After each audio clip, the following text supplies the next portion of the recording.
Hi minions family. திருவிழா எல்லாம் முடிச்சுட்டு ஞாயிற்றுக்கிழமை ட்ரிப் எங்கேயாவது போகலாம் அப்படின்னு பிளான் பண்ணும்போது ஒரே மழை. சரி அப்போ மூவியாவது போவோன்னு சொல்லிட்டு ஆலங்குளத்துக்கு மூவிக்கு வந்தாங்க ஃப்ரெண்ட்ஸ் எல்லாம். நானுமே ஊர்லேருந்து அவங்க கூட வந்துட்டேன். ஜுராசிக் வேர்ல்டு மூவி தான் போனோம். எனக்கு இது செகண்ட் டைமு, நான் 2வது டைம் பார்த்துட்டு இருந்தேன். வந்துட்டு கொஞ்ச நேரம் எல்லாம் பேசிகிட்டு இருந்தோம். அப்புறம் சிக்கன் வாங்கிட்டு வந்து கொடுத்துட்டு என் ஹஸ்பண்ட் டியூட்டி போயிட்டாங்க. இன்றைக்கி சமையல் ஜென்ட்ஸ் தான் சமைக்கணுன்ட்டு நாங்கள் உட்காந்துட்டோம். இன்றைக்கி வந்து பசங்களாக சேர்ந்து தான் சமைச்சாங்க. நாங்கள் ஹெல்ப் மட்டும் பண்ணினோம். அப்புறமேட்டு பரிமாறினதே கிடையாது எங்களுக்கு இது வரைக்கும். அவங்க ஃபர்ஸ்ட் டைம் இன்றைக்கி பரிமாறியே ஆகணும்னு சொல்லிட்டு உட்கார வச்சுட்டோம். நாங்கள் எல்லோரும் ஃபஸ்ட்டு இன்றைக்கி உட்காந்துட்டோம். அவங்க தான் எங்களுக்கு பரிமாறினாங்க.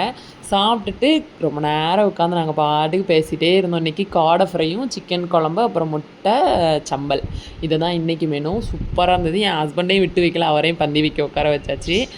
அப்புறமேட்டு ஒரு 11 மணி வரைக்கும் உட்காந்து பழக்கம் பேசிகிட்டே இருந்தோம். ஜாலியாக இருந்துச்சு அன்னைய டே. அடுத்து நைட்டோட நைட்டாக கிளம்பிட்டாங்க மறுநாள் ஸ்கூலில். அதனால் வீடியோ பிடிச்சா லைக் பண்ணுங்கள். பாய், தேங்க்யூ.